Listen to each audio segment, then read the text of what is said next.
Hello. Astronomy picture of the day, January 12, 2022. Today's video is about Comet Leonard Closeup from Australia. What does Comet Leonard look like up close?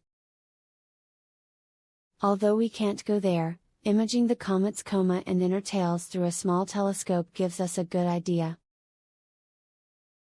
As the name implies, the ion tail is made of ionized gas energized by ultraviolet light from the sun and pushed outward by the solar wind. The solar wind is quite structured and sculpted by the sun's complex and ever-changing magnetic field.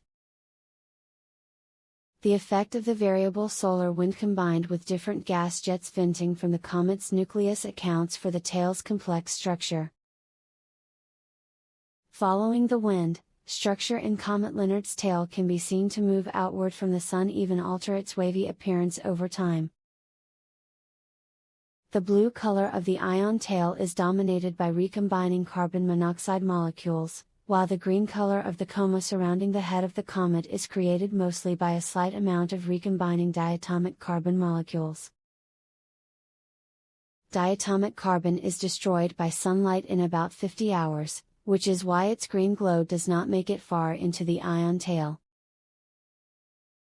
The featured imagae was taken on January 2 from Siding Spring Observatory in Australia.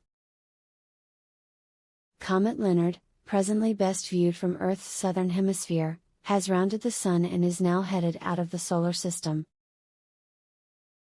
Thanks for watching. And don't forget to like, comment, and share.